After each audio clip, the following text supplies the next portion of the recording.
തന്താനത്താനോ തന്താനത്താനോ തന്താനത്താനോ തന്താനത്താനോ തന്താനത്താനോ തന്താനത്താനോ തന്താനത്താനോ തന്താനത്താനോ തന്താനത്താനോ തന്താനത്താനോ നമുക്കിന്ന് കേരള രാഷ്ട്രീയം അവതരിപ്പിച്ചാലോ? നമുക്കിന്ന് മദ്യപാനത്തിന്റെ ദൂഷ്യവശങ്ങളെ കുറിച്ച് ഒരു കഥ പറഞ്ഞാലോ?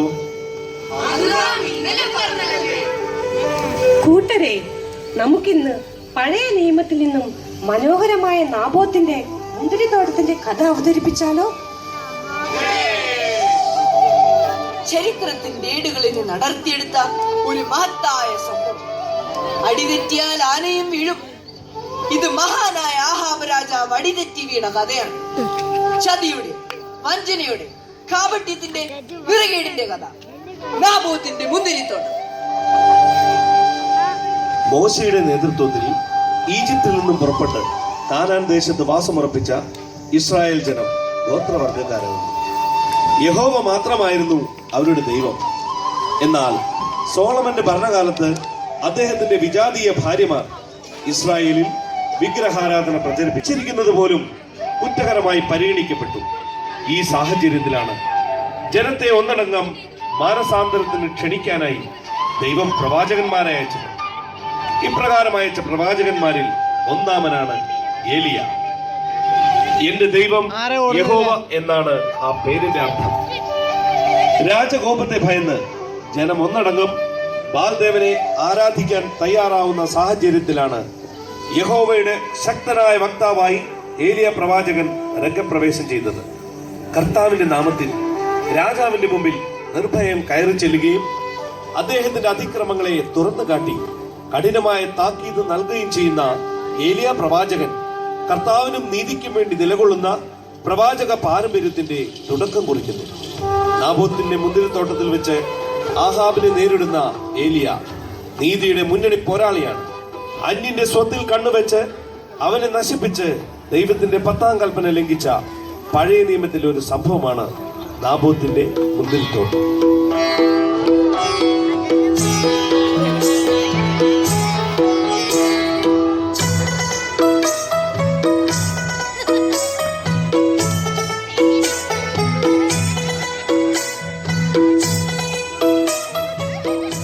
എത്ര മനോഹരമായ മുന്തിരിത്തോട്ടമാണത്! നമ്മുടെ മനസ്സിൽ നിന്നും അത് മായുന്നില്ല. ആരെവിടെ? പ്രഭു, കൽപ്പിച്ചാലും അടിയനിക. നമ്മുടെ കൊട്ടാരത്തിനടുത്തുള്ള നാബോത്തിനോട് നമ്മെ വന്ന് മുഖം കാണിക്കാൻ പറയൂ. ഉത്തരവ് പ്രഭു.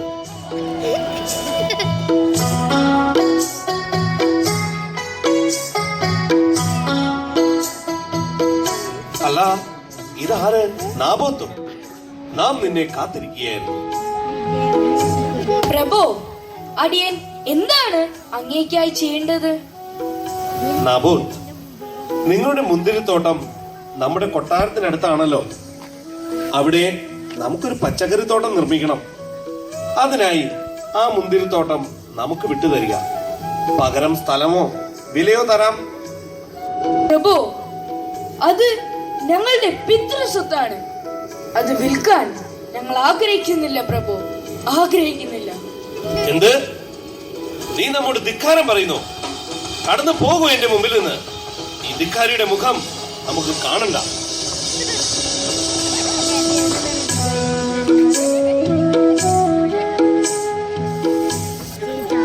അങ്ങേക്ക് എന്ത് സംഭവിച്ചു? എന്താണ് അങ്ങ് ഇത്ര വിഷാദത്തോടെ ഇരിക്കുന്നത്? പിതാക്കന്മാരുടെ ദൈവമായ യഹോവയെ ഇങ്ങനെ വിസ്മരിക്കുകയും അവഹേളിക്കുകയും ചെയ്യുന്നത് എന്നെ വല്ലാതെ അലട്ടുന്നു ജസ്ബേൽ. നിങ്ങളുടെ ഒരു യഹോവ! എത്ര തവണ നമ്മൾ സംസാരിച്ചതാണ് ഈ കാര്യം. ബാലിന്റെ അനുഗ്രഹവും ശക്തിയും നിങ്ങൾ നേരിട്ട് കാണുമ്പോൾ പിന്നെ എന്തിനീ വിചാരം? എനിക്കറിയില്ല, പക്ഷെ അത് വിട്ടുമാറുന്നില്ല. എന്നാലും ഇന്ന് എന്നെ അലട്ടുന്ന പ്രശ്നം മറ്റൊന്നാണ്. എന്ത്? പറ പരിഹാരമില്ലാത്ത ഒരു പ്രശ്നവും രാജാവിന് ഉണ്ടാകാൻ പാടില്ല. നമ്മുടെ കൊട്ടാരത്തിനടുത്ത് അതിമനോഹരമായ ഒരു മുന്തിരിത്തോട്ടമുണ്ട്. നീ അത് ഇതുവരെ കണ്ടിട്ടില്ലേ? കണ്ടിട്ടുണ്ടോന്നോ? നാബോത്തിന്റെ തോട്ടമല്ലേ? എത്ര മനോഹരമായി അവൻ ആ തോട്ടം നോക്കുന്നു. ആ തോട്ടം നമ്മെ വല്ലാതെ ആകർഷിച്ചു. അവിടെ നമുക്കൊരു പച്ചക്കറിത്തോട്ടം നിർമ്മിക്കണം. അതിനായി നാം ആ നാബോത്തിനോട് ആ തോട്ടം വിട്ടുതരാൻ ആവശ്യപ്പെട്ടു. എന്നാൽ പിതൃസ്വത്തായ തോട്ടം വിൽക്കാൻ അവൻ ആവുന്നില്ല പോലും. ധിക്കാരി. എന്ത്?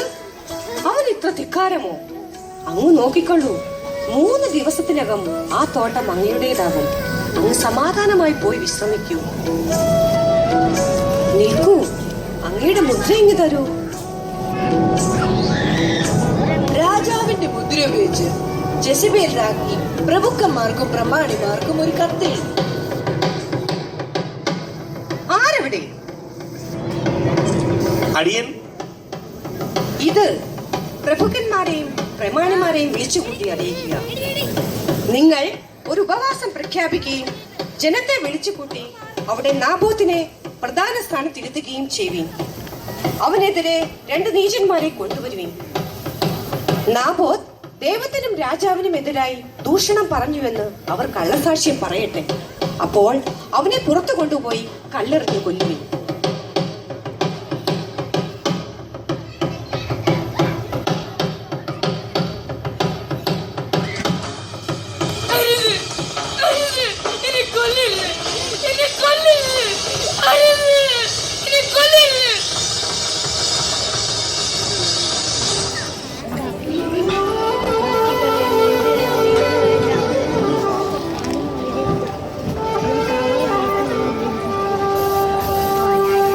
പ്രഭു, ഇതാ നാബോത്ത് വിലയ്ക്ക് തരുവാൻ വിസമ്മതിച്ച തോട്ടം കൈവ